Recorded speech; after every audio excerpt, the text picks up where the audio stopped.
Hey everyone, welcome back to the next video in this free workshop to turn your FMCG startup into an industry leader.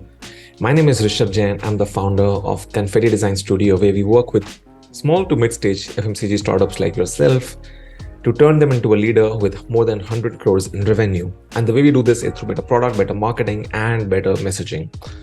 Now, the reason why all of this is for free is because I'm on a mission to make sure that as long as you have a great product, I will do anything in my capacity to turn you into an industry leader. That's the aim. And the way we do this is through the video series, which will have around 10 to 11 videos, all of them combined to be around 60 minutes. So even the busiest of FMCG founders can watch it. So there should be no excuse at all when you're going through this series. And again, all of this is not that LinkedIn knowledge or that YouTube fluff.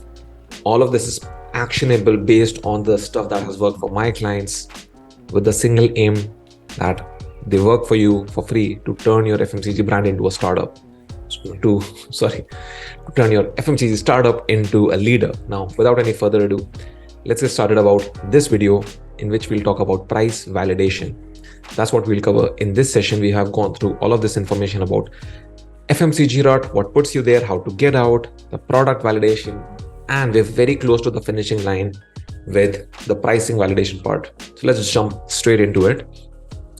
So pricing validation, again, just like last time, I'll simplify the complex because I know there is a lot of misinformation which is out there around pricing and how do you ensure that you're placing your products at the right sort of price anchors. So again, just like last time, we will do two things. Firstly, we can analyze what impacts the price as well as how the price is shown. So these two are the core things which you have to control. And once you have captured complete control over these two elements, it's a small breeze, I would say, when it comes to FMCG brands. Now, of course, one thing which we have to keep in mind before we learn more about the pricing, validation, and pricing strategies is perception of price is a lot of times more important than the logic behind the price. So instead of analyzing that, okay, this is a particular price at which it costs me, this is my marketing cost, this is my inventory cost, I will have an additional markup, and therefore my product's price is X.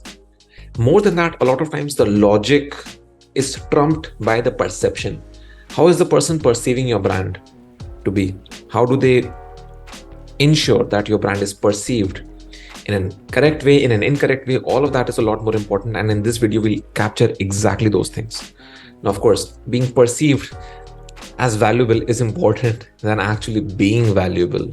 And you can see so many brands around yourself where the brand is perceived to be so amazing. And psychologically, people think that they're a premium brand. But in reality, they might not be as premium, as high quality as they promise out to be. And there have been several experiments to prove the same concept.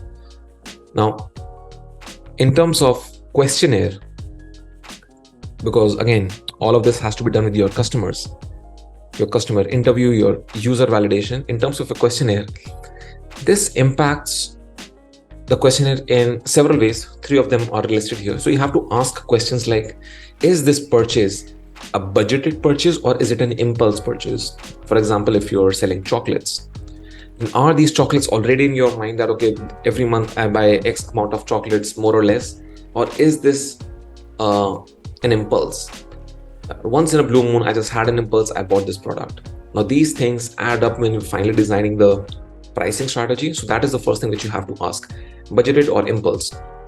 Or what is price more or less important than? So for example, a person, whenever they buy a certain product, there are several criteria at which they judge the product. For example, again, I'll take an example of, let's say, food and beverage brand. Let's take an example of chocolate because that's what we're talking about. So chocolate. So how high does the price rank compared to taste, smell, price, health benefits, convenience, etc.? Is price one of the highest ranking things in terms of importance, or the person doesn't even care about the price and it's the lowest ranking thing? Now, again, this does not mean is the price high or low. This simply means how important is for you to check the price. Is that high or low? That is what we are after. Plus, any certain occasions when they would overpay for the same product. For example, cold drink regularly or in a movie theater. Now, this is really important because this gives you the understanding of the perception of your price in terms of the product, the commodity itself, or the overall experience around it. So these are several ways in which you can actually improve your questionnaire when you are doing all of this research part. Now, for example, the concept which captures all of this really well is the concept of potential from premium, PFP.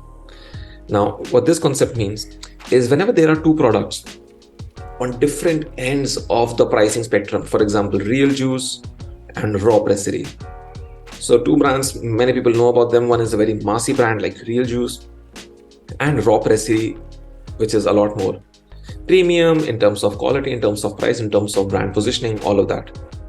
Now, what you have to do in terms of PFP, potential from premium, is you have to understand where does the value actually reside.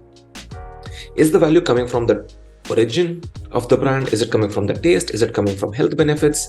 What is it that allows one brand to be a commodity, a massy product, and one brand to be so premium on the opposite end of the spectrum? Again, we'll do this through an example. Now, between these two products, real juice and raw pressery, what are the core differences within these two brands on each end of the pricing spectrum?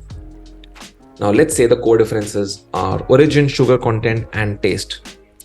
Now, these core differences is what we call PFP.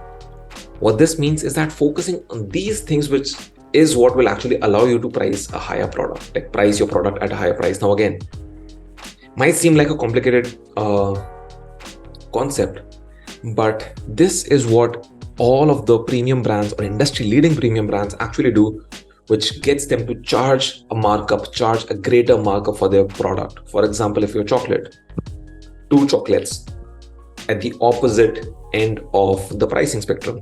Understand when you're doing your user research, your interviews, what are the core differences and what are certain core differences which people put really high value on.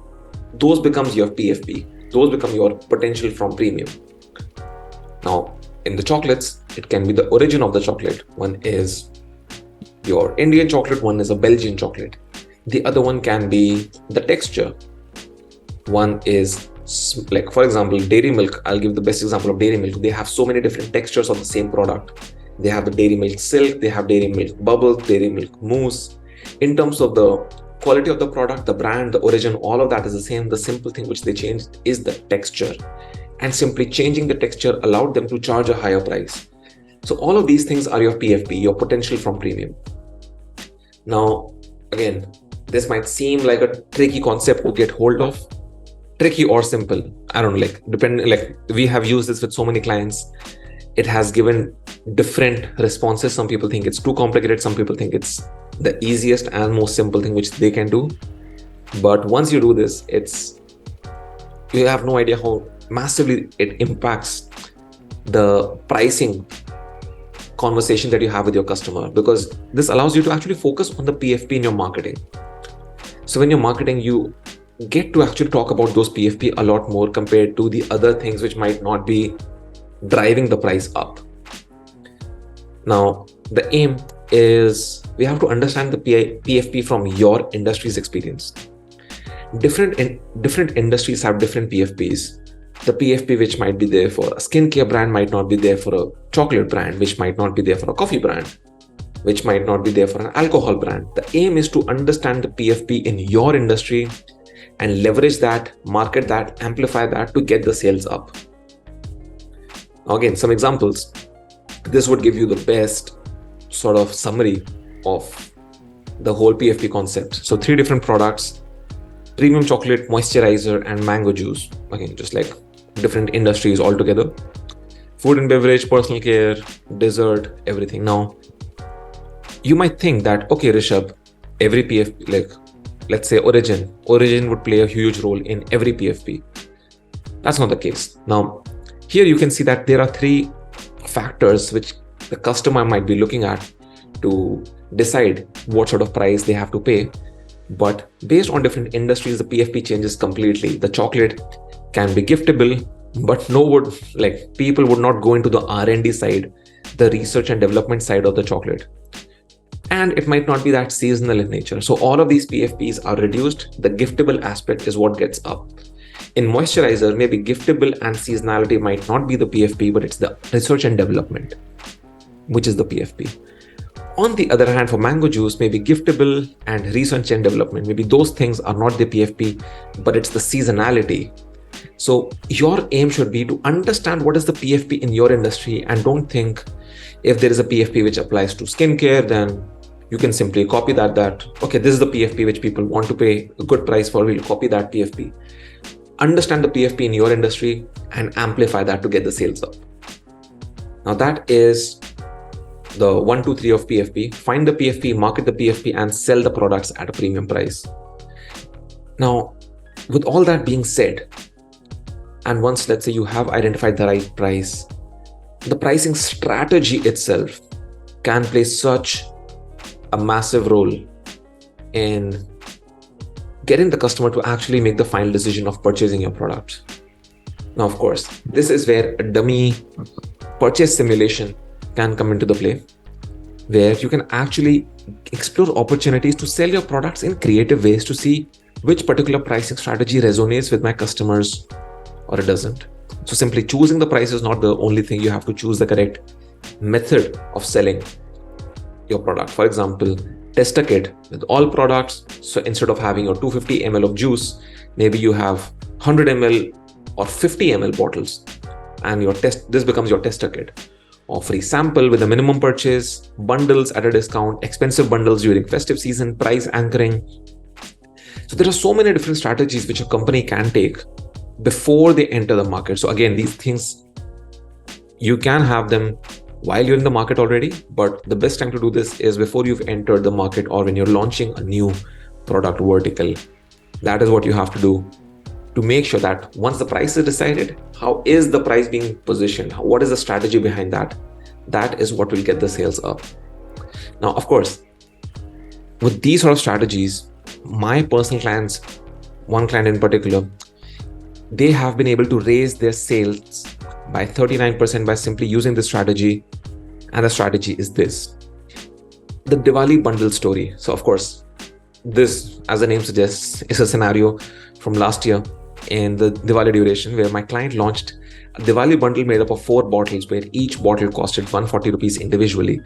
Now the bundle's cost should be around 600 rupees, but the cost of this Diwali bundle was 990 rupees because they identified the PFP, which is the seasonality and the gifting aspect of it. Now again, this is where every sort of strategy that we've studied so far comes into the same picture.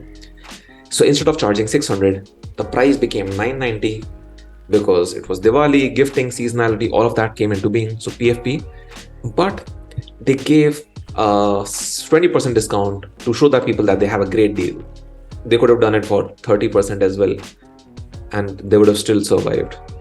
Now, this new Diwali bundle was sold at a price of 792 rupees, and it pretty much captures everything, all the way from PFP to being gifted, a different packaging for gifting, as well as price strategy of discounts, and able to sell something that is of 600 rupees at 792 rupees, purely based on all of these pillars that we've studied so far.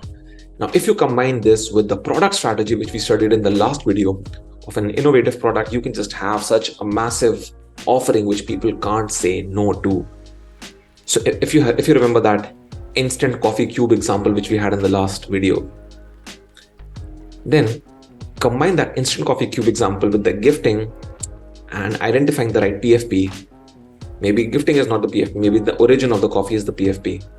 So origin of the coffee, along with the innovation in product, as well as the pricing strategy with the PFP, and you have something so amazing that people can't say no to buying that particular product. That is what we're after.